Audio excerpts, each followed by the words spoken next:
The streets of Manhattan were as unforgiving as ever. Daniel Carter, a former Marine, sat against a cold brick wall near Central Park, wrapped in a tattered military coat, his breath forming small clouds in the freezing night air. His boots were barely holding together, and his hands, rough and calloused, clutched an old cardboard sign that read, U.S. Veteran, hungry and cold. Any help appreciated.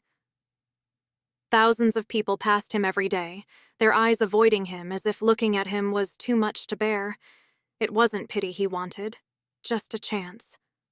But chances didn't come easy when you were living on the streets, forgotten by the very country you once served. Then, everything changed. Daniel wasn't expecting much that night. Maybe a few dollars from a kind passerby, maybe a cup of coffee from a sympathetic stranger. But what he wasn't expecting was a long, sleek black SUV pulling up near him. The back door opened, and out stepped Donald Trump. The former president, dressed in his signature suit and red tie, walked toward Daniel with a look of curiosity and concern. A few people gasped and stopped in their tracks, pulling out their phones to record. Daniel squinted up at him. "Is this some kind of joke?" he asked, unsure if he was hallucinating from exhaustion. Trump shook his head. "No joke, son. What's your name?" "Daniel," he said cautiously. "Well, Daniel," Trump said, looking him over, "this isn't right. A man who served his country shouldn't be out here like this. What happened?" Daniel sighed. "Came back from Afghanistan. Had trouble finding a job. Family fell apart. Lost everything. That's how it goes." Trump folded his arms. "That's not how it should go." He turned to one of his aides. "Get this man some food, a hotel room for the night, and a new suit." Then he turned back to Daniel. "You and I are going to have a little talk tomorrow." Daniel blinked. He had been ignored for years, discarded by society. And now, one of the most famous men in the world was offering to help him. For the first time in a long time, he felt something he had forgotten existed. Hope. The next morning, Daniel found himself sitting across from Donald Trump in a private office at Trump Tower. The contrast was almost too much to process.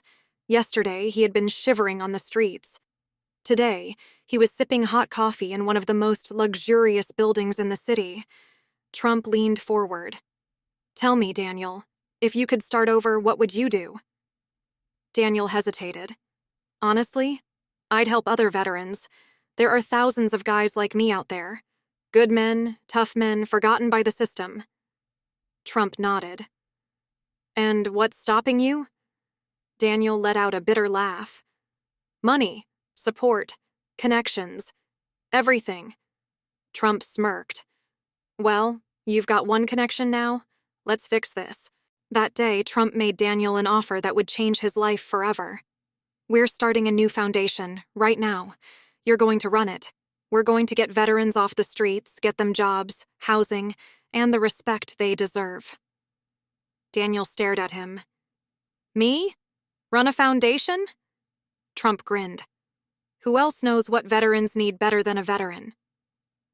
Before Daniel could even process what was happening, Trump was making calls, setting up meetings, and pulling together resources. Within 48 hours, the America First Veterans Initiative was officially born. Daniel threw himself into his new role. At first, he was overwhelmed. Going from homeless to heading a multi-million-dollar foundation was a shock. But Trump didn't just throw money at the problem.